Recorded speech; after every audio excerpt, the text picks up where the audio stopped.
Halor ka jing bagi ba ka jalak ya kendo na kadaw jong jing kong ka Dam Umïam ka bapen long ka MECL ban flip boarding bon sen ha chisngi ha ka bay David kane na kalyang menteri rang ba ka jala ula pen pau ba kane ka de ka jing ka ba kraw ba ka tanat Meghalaya Energy Corporation Limited kay kendo bat ladaw slap hap ha kini gisngi ban kala ban poi show put ban khang dam ya ka Umïam. Nakalyang menteri rang ba ula pentip balada kani ka jinglong jingman ha ka Dam Umïam kandang yai beteng nakalyang jong Sorkar kahap ban thaw ya kilat kilenti nakabanta ban penbiang ya ka boarding ha ka jalla. So Umïam is almost at a point of shutdown. We have not received rainfall, to any kind of required level in the past few months, and this has been one of the more difficult months in terms of rain for the state. While I say that, but let me also share with you that the power scenario is bad in most parts of the country today. Almost every state is facing a similar crisis which we are facing. That's because, as I said, the rains are affecting everybody, and the overall scenario is bad everywhere.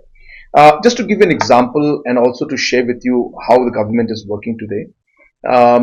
Today, on an average, in the last 2 years, and this year is no different, we are spending approximately 600 crores of the state's revenue to pay for different expenditures, including purchase of power from MECL point of view, to even maintain the kind of power that we have today.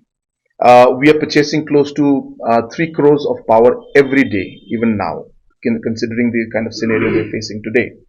Hence, if the situation continues for the next 100 days, we'll be spending an additional 300 crores just to buy power, just to maintain this level of, the load shedding that we have.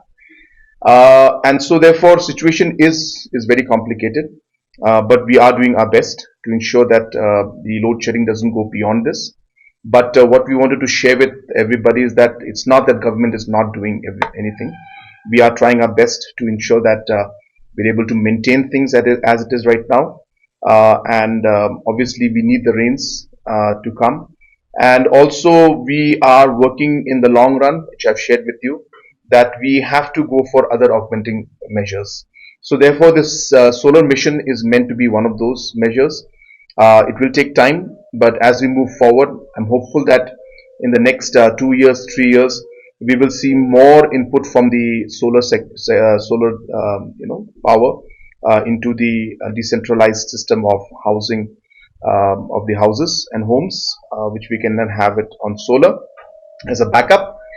We are also, as I said, working very closely with thermal producing plants because we are keen that now that licenses for the mining are being given, we are hopeful that we'll be able to start the thermal plants also, and that may be a long-term solution that we may see in the next 2 to 3 years to 4 years time. So we are taking some very, very strong steps towards it. But yes, these few months that we had in the past and the current time also is very difficult for us. I won't hesitate in saying that this may be one of the most difficult times that MECL has faced because of multiple aspects. There is an issue of the rates that we have today in the regulatory commission. We are limited. We do not have the full power to determine the rates that are being charged by the MECL, and is determined by the regulatory commission. And today, in certain cases, the regulatory commission is even putting up rates that are below the below the market rate, means the consumers are paying more than the industries. And so, for example, today the consumers are paying 6 rupees, whereas industries are paying 5 rupees. And these are rates that are set up by the commission in spite of repeated requests that the industries should pay more. We have not got a positive result or a response from there. So we are still working with them, and we're trying to resolve these issues. And also the rates that are being charged from consumers is much lower compared to the cost that MECL is bearing today. And hence these things have to be changed if we want to see any kind of long-term improvement in the financial health of MECL. Apart from that, of course, we have issues of AT&C losses. But in the last few years, we have seen that come down to some extent. But much more needs to be done. And that's the reason why schemes like the RDSS schemes are being implemented today.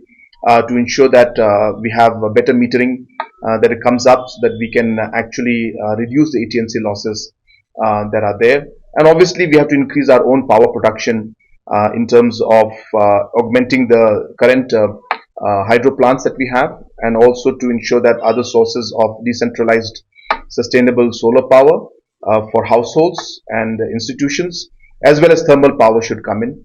And that is the only way that we'll be able to see in the medium and the long term that the power situation will stay.